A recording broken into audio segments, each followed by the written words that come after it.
Can you hear me, comrades? Yes. Yeah. Is it open? This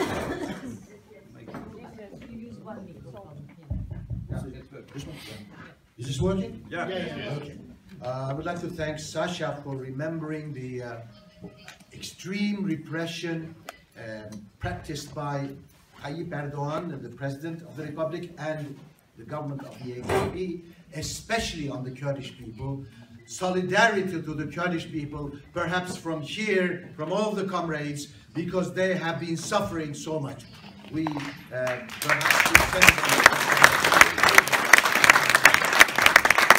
of course, Sasha's remarks are important also because Savas and myself, on the two sides of the Aegean, we are establishing the best friendship in centuries between the so-called hostile Greek and Turkish peoples for the future. Sasha and myself and other Russians and Turks, of course, are supposed now to be enemies because of the struggle over Syria, but you can see that there are friendships between these two nations, and that will be the future. Yes, true.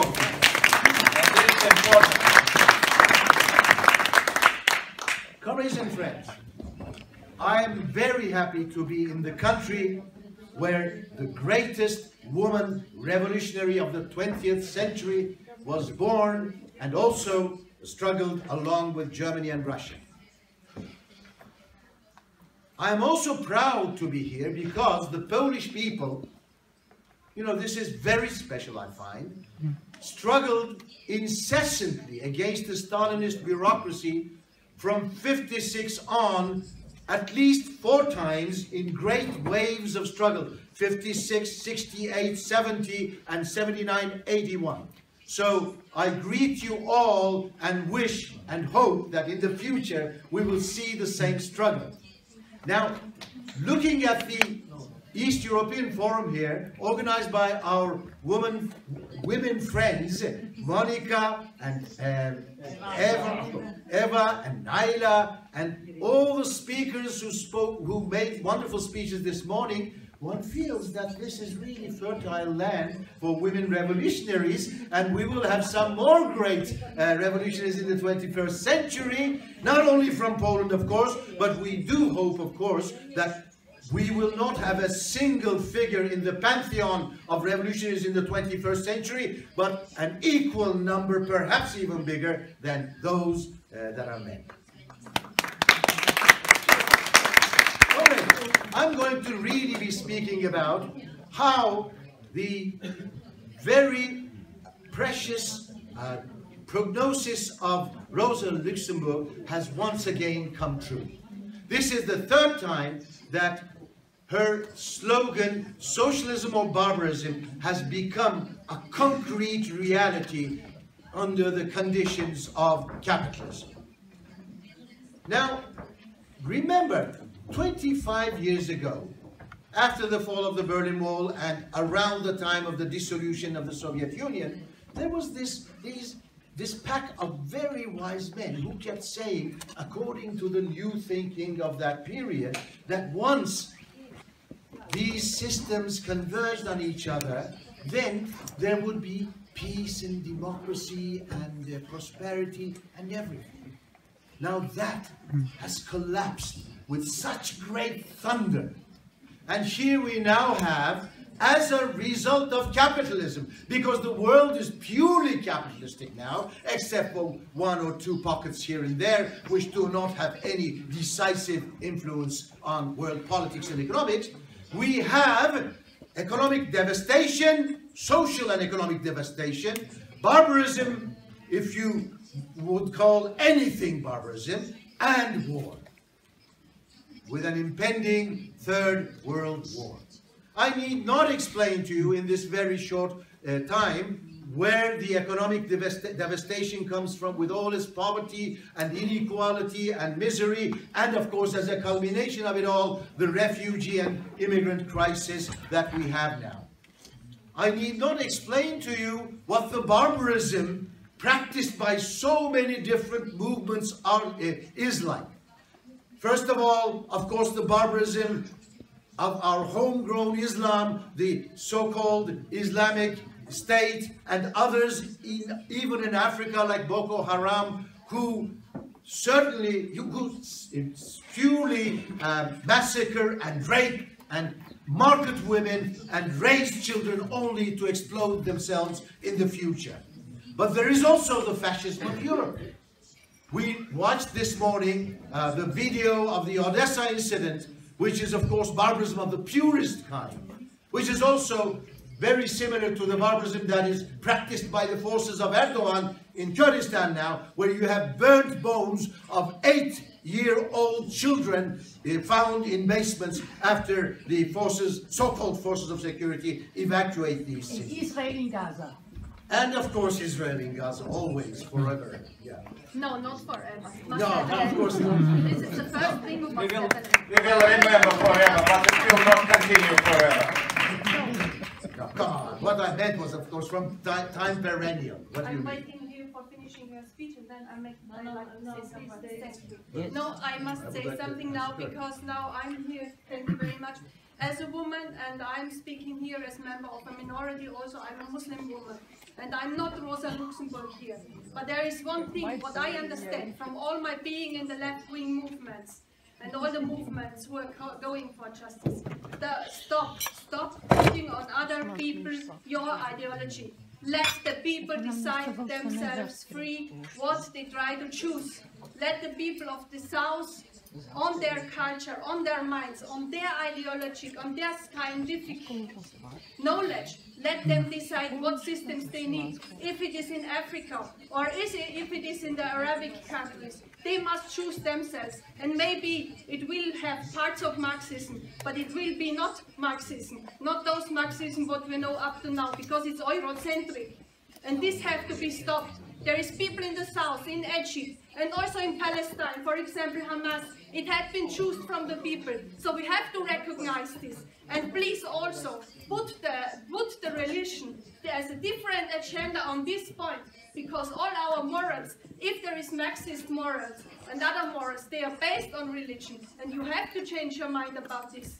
Thank so you. let's look at the people at the south. Thank you. Come from there. Thank you. Friends, please keep silence for a minute. 1 minute, please. This is a really very important issue. And this is not the end of our panel. And here, as you can see, there are a few people from the West. Russia is in the East. There are people who are from Africa, and so on and so forth. And we have, and we had, and we will have debates about ideology, religions, ethnic, national, civilization, and other standards. This is normal. Yes. But also we have something in common. For everybody, peace is peace. Social justice for Muslim people, for Christian people, for those who don't believe in God at all, is social justice. Power of oligarchs is power of oligarchs, and it doesn't matter. Is this oligarch Muslim, Christian, or, I don't know, Orthodox Church supporter? Yeah. It's really not important for such issues. That's why we are here, for real rights, for real social rights, not only abstract human rights, for real peace, for real international solidarity. And this is not question of religion, and this is not question of I'm sorry, not religion behavior. This is another question. That's why we're here, from Turkey, from Russia, from Europe, East, West, South, North. Let's work together and let's have open discussions. Sungur, you have another 5 minutes, but not more. I would just, inject here a remark on this question of Marxism being Eurocentric. I come from a predominantly Muslim country. I'm an atheist myself, but nonetheless, we're not the West. And I think that Marxism is not religion. It is the most rational critique of religion, at the same time comprehending the function of religion in a world where masses are exploited and oppressed. This is the meaning of the phrase, religion is the opium of the people. Marxism does not condescend religion. it tries to fight the conditions that give rise to religion as a kind of upside-down image of the world, so as to have people struggle to emancipate themselves. Of course, it is the working class and all the poor and laborers and all the other oppressed that will struggle to emancipate themselves, but do not deprive them of the light shed on history and class struggle by Marxism. We do need Marxist parties. This is my main point. We may disagree, but at least let me make my point in the next forum. Thank you, Sungur. This is really important. I know. Yes. Sorry. Let's be open for different points. Yeah, and this is important for forums. 3 minutes. My time. The only unity between United States, Turkey, and Russia. 10 minutes is 10 minutes everywhere. Unfortunately. Such an interrupted speech, of course. But altogether you have 20 minutes. And 10 for you. Yes. Okay, I'm not going to speak anymore on barbarism. There's so much to be said. On war, the only thing I would say, coming from a neighbor of Syria and from a country whose government has really caused the whole trouble and that led to the deaths of hundreds of thousands of people and the exile and displacement of millions of people. Coming from that country, I must warn you that Syria has brought the Third World War to our threshold. We should all be aware there is a situation when any moment a Third World War may erupt. This is no fantasy. Now, what we should be doing is, my major point is this, to fight capitalism.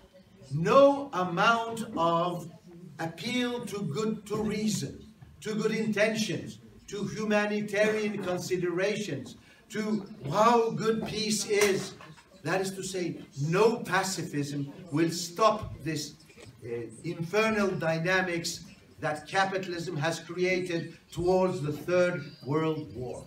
We should be fighting capitalism because that is where the basis of this whole infernal dynamic is. Some of you may think this is too ambitious. It is not. If I had the time, I would have explained to you, if I had the flow of time, I would have explained to you how everything that has happened since 2011 shows us that this is possible. We have had a revolutionary wave internationally between 2011 and 2013, starting with the Arab Revolution. But 2011 was a glorious year, not only in the south and the east of the Mediterranean, but also in the north, where Athens and Madrid and the rest of Spain and Greece were in the forefront of the struggle of the so-called Squares movement. You even had movements in the belly of the beast in the United States, where in Wisconsin, the governor's palace was occupied by workers, and in New York and 50 other places where you had the Occupy movement. And in Tel Aviv, there was greetings sent to Tahrir. Just think of this. People acting outside of the official policy of Israel and sending greetings to Tahrir. Then came, of course, in 2012 and 13, etc., in the Balkans. We cannot pass without mentioning this, in Bulgaria, in Slovenia, and in February 2014, a bit later, in Bosnia and Herzegovina, you had uprisings. Then in 2012, you had Rojava, the Syrian Kurdish region that declared its autonomy, which was the only revolutionary baby born out of the dying Syrian revolution. There is no revolution, comrades, today in Syria. This is just deception. Leave those ideas behind. It is a very reactionary situation in Syria. In 2013, there was the Gezi uprising in Istanbul and the rest of Turkey. In 600 cities of Brazil, there was a struggle that accompanied this, and on the 30th of the same month, within the same month of June, on the 30th, the greatest mass demonstration took place in Cairo, Egypt. Or the whole of Egypt, in fact. 30 million people came out. This is like perhaps June 1848. In the space of a single month, 3 big countries have these mass movements.